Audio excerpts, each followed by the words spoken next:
Oui, c'est pour moi. Bonjour, c'est la suite. La suite de ce que je vous ai dit donc auparavant.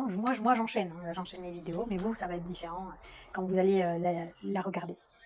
Donc là, on va arriver directement sur la loi divine que je vous disais. Et on va aller dans Matthieu chapitre 8, verset 18. Donc je vous le lis. Jésus plus fort que la nature et les démons. Voyant une grande foule autour de lui, Jésus donna l'ordre de passer de l'autre côté du lac. Un spécialiste de la loi s'approcha et lui dit : « Maître, je te suivrai partout où tu iras. » Jésus lui répondit : « Les renards ont des tanières et les oiseaux du ciel ont des nids. Mais le Fils de l'homme n'a pas un endroit où il puisse reposer sa tête. » Un autre parmi les disciples lui dit : « Seigneur, permets-moi d'aller d'abord enterrer mon père. » Mais Jésus lui répondit : « Suis-moi et laisse les morts enterrer les morts. » Il monta dans la barque et ses disciples le suivirent. Soudain, il s'éleva sur le lac une si grande tempête que la barque était recouverte par les vagues. Et lui, il dormait. Les disciples s'approchèrent et le réveillèrent en disant : « Seigneur, sauve-nous, nous allons mourir. » Il leur dit : « Pourquoi êtes-vous si craintifs, homme de peu de foi ?»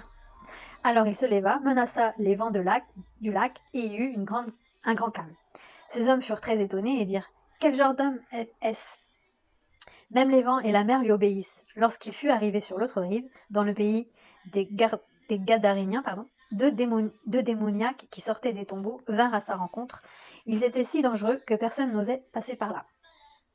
Et voilà qu'ils se mirent à crier : « Que nous veux-tu, Jésus, Fils de Dieu ? Es-tu venu ici pour nous tourmenter avant le moment fixé ?»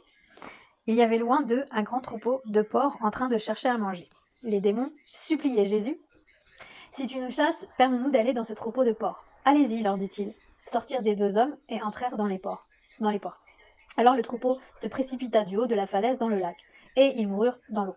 Les gardiens du troupeau s'enfuirent et allèrent dans la ville rapporter tout ce qui s'était passé à ce qui était arrivé aux démoniaques. Alors tous les habitants de la ville sortirent à la rencontre de Jésus, et dès qu'ils virent, ils supplièrent de quitter leur territoire. Pourquoi je vous raconte ça ? Ah oui, deuxième partie, parce que, alors, vous avez vu, moi, je suis quelqu'un, en fait, j'ai une pensée, mais après, j'ai une autre pensée, enfin, je suis un peu, ça part dans tous les sens. Et j'arrive pas à me réguler, je suis comme ça. J'arrive pas. Voilà, j'ai beau me mettre des plans, j'arrive pas à les suivre. Merde. Ça, c'est un de mes défauts qu'il faut que j'arrive à gérer, mais je suis en train. Hein. Donc, pourquoi je vous dis cette partie-là ? Parce que pour moi, elle est hyper importante. Je regarde s'il n'y a pas autre chose. Non, ça, c'est ça. Pourquoi je vous dis cette partie-là ? Parce que, en fait, dans la première vidéo, c'était ce que je voulais parler. Mais comme je suis partie... Ouais, c'était pas grave, je vous parle dans la deuxième vidéo. Bon, après, je pourrais changer, bon, c'est pas grave. Du coup, en fait, pourquoi je vous dis ça ? Parce que quand j'étais dans la cartomancie, des démons, j'en ai... Alors, vu, c'est un bien grand mot. Je n'ai pas vu de mes propres yeux. Par contre, je les ai sentis. Je les ai ressentis. Et ils faisaient des choses chez moi aussi. Donc là, je vais vous parler vraiment... de choses qui va vous paraître complètement irréelles, mais qui est réelle. Et je crois que je vous en ai parlé déjà dans les vidéos, dans les d'autres vidéos, où je vous avais dit que une fois, j'avais mon lit, j'étais à manger en fait sur le lit, et j'ai senti quelqu'un sauter sur le lit. Ça, je n'invente pas, hein. Je n'invente rien, hein. C'est réel. Et les personnes qui sont là-dedans aussi le savent très bien que ça peut arriver. Et les personnes qui côtoient ça tout le temps, ils savent que ça existe. Des objets qui bouge, ça existe. Une fois, je cherchais un ciseau, je l'avais posé bien à un endroit, et quand je retourne pour le récupérer, il n'était plus à cet endroit-là, et pourtant j'étais bien sûre de où je l'avais posé. Et non, il a bougé. Mais c'est pas moi qui suis folle. Parce qu'après, vous croyez que c'est vous qui devenez fou. Mais non, c'est parce qu'il y a vraiment des choses qui se passent autour de vous et qui fait déplacer. Et ça, je le sais, maintenant, j'ai aucun doute. Une autre fois, donc je vais pas vous parler un peu de ce qui s'est passé dans votre appartement, mais je vais plus vous parler de après en fait. Parce que quand vous êtes là-dedans, vous faites des cauchemars tout le temps, en vrai. Tout le temps. Vous faites des crises d'angoisse, des cauchemars, etc. Je vous en avais parlé, tout ça, que j'avais fait tout ça. Et quand le Seigneur en fait est venu me sauver, donc petit à petit, plus je prie, en fait, plus ça s'éloigne de moi. Je vous parle de ça il y a peut-être 6 mois en arrière, où je commençais à faire des prières, etc., que je faisais des prières à voix haute. Et ça, c'est pas bien les prières à voix haute. Il faut faire les prières dans sa tête. Parce que tout le monde vous entend. Ceux qui sont invisibles vous entendent. Les murs ont des oreilles. Vous connaissez cette expression ? Ben voilà. Et en fait, j'étais, donc anecdote, j'étais assise, parce que j'avais vu qu'il fallait prier assis devant son lit. Donc moi je commence juste, j'essaie de faire ce qui est écrit quoi. Et donc c'est ce que je fais. Je me mets assise devant mon lit, je commence à prier à voix haute. Et là, la porte de mon armoire s'ouvre. Donc quand on est habitué, parce que après on est habitué en fait à ces trucs. Donc au départ ça nous fait flipper et tout, on se dit voilà il y a un truc chez moi et tout nanana.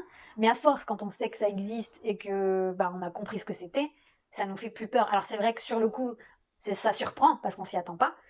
Mais après le réflexe d'avoir le réflexe de se dire je sais ce que c'est.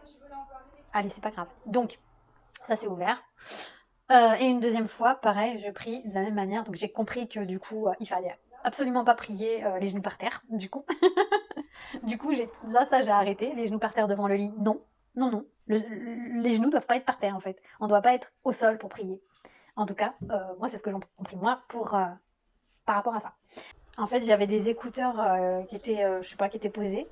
Et au moment où je prie, les écouteurs tombent par terre.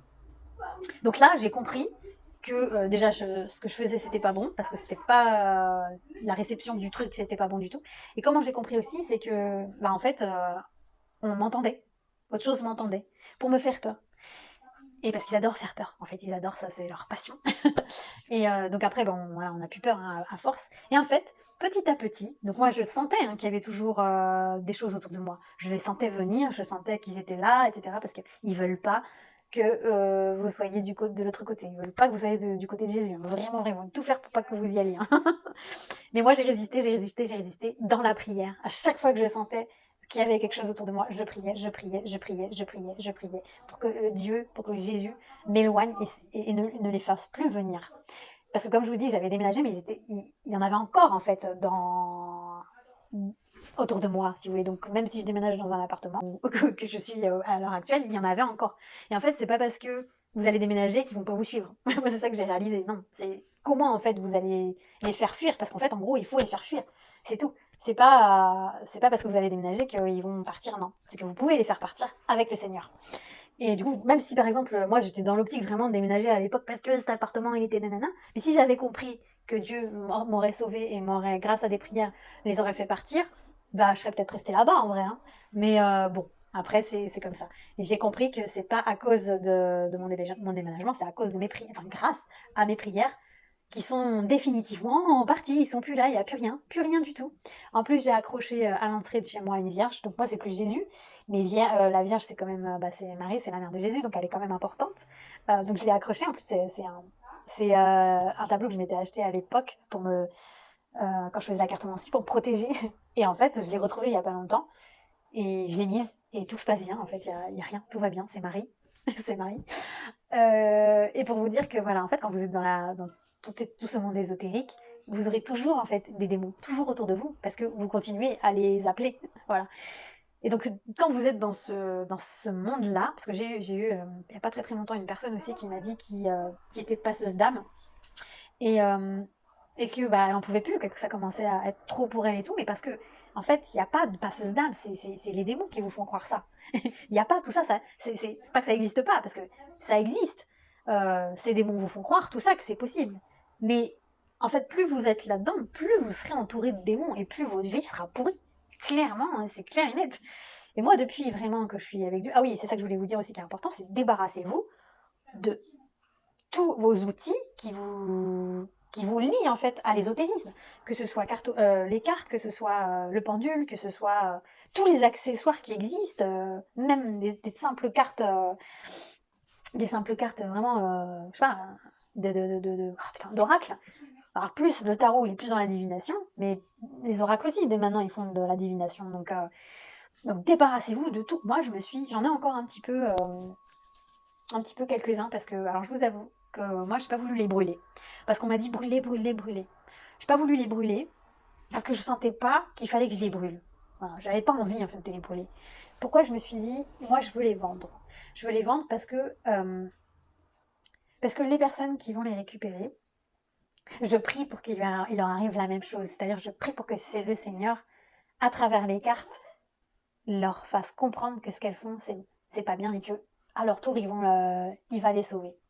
C'est pour ça que je les ai mis en vente. Je sais pas si c'est débile ou quoi. Euh, Mais bon, voilà, c'est ma façon de faire, c'est ce que j'ai voulu faire. En plus, j'avais besoin, concrètement, j'avais besoin d'argent, je vais pas vous mentir. Et encore aujourd'hui, j'en ai quelques-uns et je continue à les vendre. Et je prie en fait à travers, quand je les vends, déjà je mets bien de faire attention, ça c'est prévention, c'est obligatoire. J'ai mis un petit article en disant voilà, attention, nanana, nanana, quand vous utilisez ça, il peut vous arriver ça. Et voilà, il y a ça aussi, ce truc-là aussi où je me suis dit, si en fait la personne, elle peut passer par ce côté-là pour comprendre qu'il y a des démons, qu'il y a des esprits, et qu'elle traverse en fait un moment difficile dans sa vie où elle va tomber sur les démons, et qu'ensuite elle rencontre Dieu.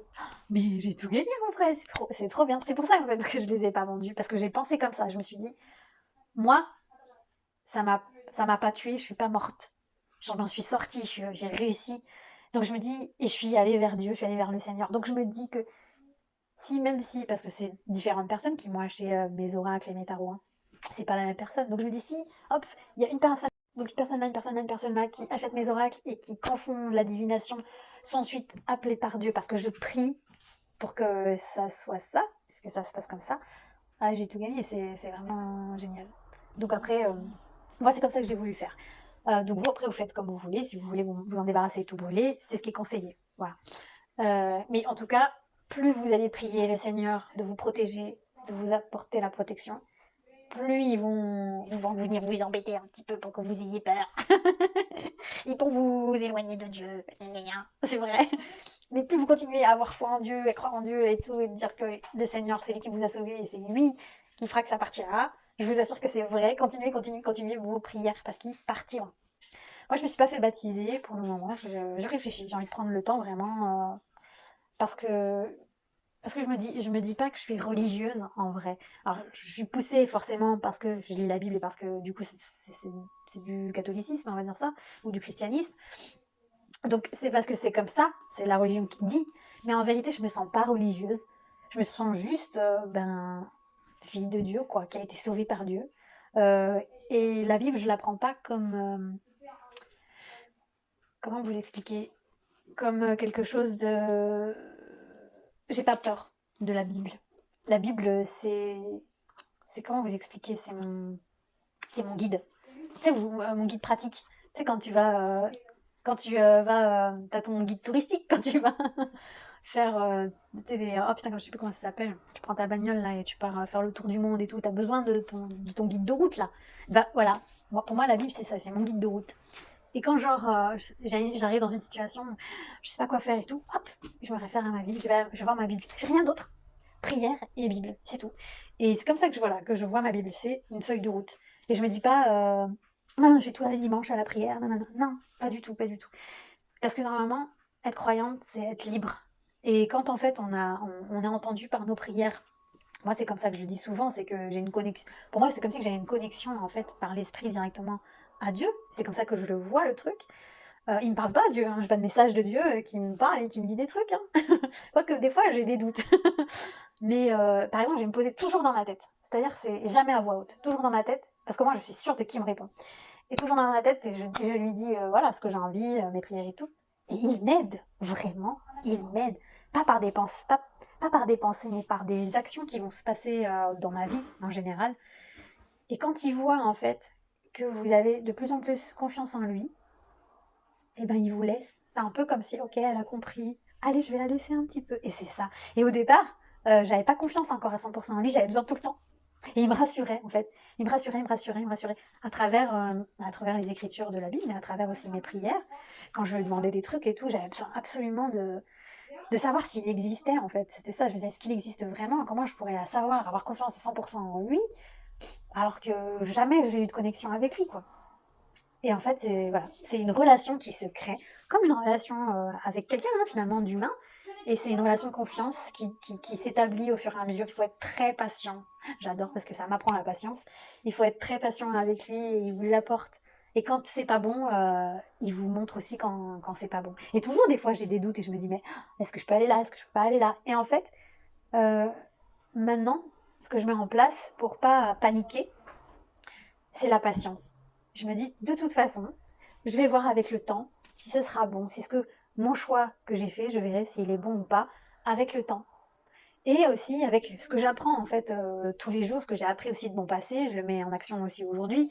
Donc il y a plein de choses en fait, on a plein de clés pour réussir notre vie sainement en fait quand on est enfant de Dieu en fait, fils ou fille de Dieu. Moi c'est comme ça que j'ai envie d'être. Et j'ai pas envie de vous imposer, de vous dire vous devez faire ci, vous devez faire ça. Et j'ai pas envie de vous juger non plus, parce que récemment j'ai été jugée parce que j'étais pas bénie du Saint-Esprit. Qu'est-ce que c'est béni du Saint-Esprit Moi, du moment que je ressens que Dieu est avec moi et que Dieu m'aide, pourquoi j'irai justifier que je suis bénie du Saint-Esprit en vrai? Ça, c'est les croyances des anciens chrétiens.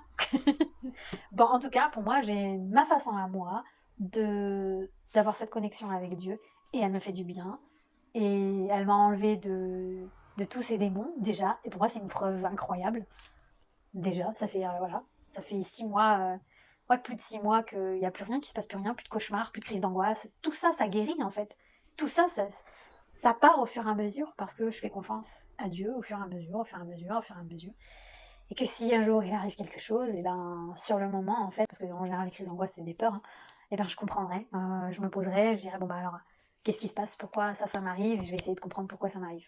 Voilà, maintenant c'est ma méthode à moi de fonctionner aujourd'hui, qui me permet de vivre sereinement et en paix, en vérité. Je voulais vous dire un truc aussi, qu'à chaque fois je me dis, il faut que je le dise, et puis j'oublie de le dire. Mais ça, c'est hyper important que je vous le dise. C'est comme si, vous savez, la dépression et le burn-out que j'ai fait, donc c'est lié, je vous avais expliqué, à l'ésotérisme, mais aussi de l'autre côté, hein, il y a les deux parts. Et ce que j'ai remarqué là aujourd'hui, à l'heure d'aujourd'hui, c'est que c'est comme si que ma vie a été mise sur pause pendant 1 an et demi, 2 ans. Qu'il fallait que je voie tous mes côtés sombres, c'est ok. Et que là aujourd'hui, bah c'est bon, on a vu les côtés sombres, alors c'est bon, on est reparti, hop, on peut redémarrer, et on peut attaquer hop, sa nouvelle vie, en fait, comme si c'était une nouvelle vie, et on peut redémarrer une nouvelle vie. Et je vous assure que, pourquoi je dis que c'est une pause, parce que là où je me suis arrêtée, je crois que c'était en 2019, 2018-2019, là où je me suis arrêtée en 2019, bah, j'ai la continuité aujourd'hui en 2024. 2020, je me suis arrêtée en 2020, je sais plus trop, quand je me suis fait larguer. Ouais, j'avais plein d'ambitions, je voulais faire plein de trucs et tout, nanana, et tout s'est mis en stand-by. Et là, en fait, mais c'est, en fait, comment je vais expliquer, c'est que c'est pas moi qui ai eu l'idée, c'est que l'idée, elle est venue à moi par la force des choses. Tout ce que j'avais mis, tout ce que je voulais faire en fait, il y a 3 ans, 2 ans en arrière, ça revient aujourd'hui, sans que je fasse quoi que ce soit en fait. C'est venu comme ça. Et c'est là que j'ai compris, waouh, en fait, la dépression, tous ces trucs-là, ça m'a mis en pause. J'ai fait une pause. Et il fallait que je fasse cette pause. Vous voyez quand, genre, vous regardez un film, là, vous mettez pause, il se passe rien. Et après, hop, vous remettez sur play, et hop, c'est reparti. Et ben, ça fait ça. Ça fait exactement ça, ce qui se passe dans ma vie. C'est que j'étais sur pause pendant 2 ans, et là, je reprends là où j'en étais. C'est dingue. C'est ouf, mais c'est véridique. Vous allez voir, je vous raconte pas ce que j'ai prévu là dans le futur, parce que je le garde quand même pour moi. Mais c'est vrai que c'est des projets que j'avais envie de faire à l'époque et que j'ai tout stoppé, j'ai tout arrêté à cause de la cartomancie. Je me suis perdue. Voilà, parce que la tentation vous fait perdre. La tentation, elle vient vous chercher et elle vous fait perdre. Parce que vous ne devez pas atteindre votre but. C'est pas ce qu'ils font les démons. Ils disent non, faut pas qu'elle atteigne son but celle-là. Parce que sinon, peut-être qu'on va arriver à la paix. Hein. On veut pas la paix, nous. Et du coup, parce qu'ils veulent pas que les gens soient heureux, les démons, ils veulent pas qu'on soit heureux. Ah, heureux. Donc du coup, là, j'ai vraiment l'impression que hop, ah bah tiens, on t'a mis sur pause, Pauline. Voilà, on t'a pris, on t'a enlevé, on t'a remis, hop, là on te remet là où t'étais. C'est bon, tu peux continuer ton petit bout de chemin. Et voilà, et c'est ça, c'était super important que je vous le dise, parce que c'est assez drôle en fait. C'est vraiment trop bizarre. Et en fait, qu'est-ce que ça me procure? Ça me procure de la joie, ça me procure l'envie en fait. L'envie de refaire des choses. Parce que quand on est en dépression, on a envie de rien faire, on est dégoûté, on est devenu triste. Et même moi, je me disais, est-ce que je vais retrouver ma joie de vivre? Parce que j'avais une joie de vivre de ouf. Et à cause de la dépression, j'étais complètement éteinte. Mais souvent, quand je marche, je vous le raconte souvent, mais quand je marche, je promenais mes chiens, c'est mon moment échappatoire où je me pose plein de questions. Et toujours quand je vais les promener, je dis putain, j'ai plus cette joie d'aller les promener et tout, nanana. J'avais plus cette joie de vivre et à chaque fois, je demandais au Seigneur, est-ce que ma joie de vivre va revenir? Est-ce que je vais la voir? Et j'ai l'impression qu'elle revient petit à petit, vraiment. Mais c'est vrai qu'après, j'ai toujours cette petite peur qu'elle reparte. c'est un petit truc au fond de moi qui me dit attention Pauline, sois pas trop heureuse parce qu'on va venir te tacler et c'est ça qui me fait peur. Peut-être c'est débile hein, comme pensée, mais c'est vrai que ça me fait un peu peur. Mais comme je continue à être dans la voie de Dieu et du Seigneur, il n'y a pas de raison en vrai. Donc c'est les peurs, elles viennent de notre inconscient. Et je le vois en fait, voilà, je vois que oui, petit à petit, en fait, ma joie de vivre revient, mon envie de vivre revient, mon envie de tous mes projets que j'avais envie reviennent. Et voilà, je suis trop contente en vrai parce que j'étais vraiment, vraiment, vraiment dans un mauvais mood et que c'est possible en fait. Quand on tombe dans une dépression, c'est possible de s'en sortir et de revoir la lumière et de se dire waouh, je vais m'en sortir.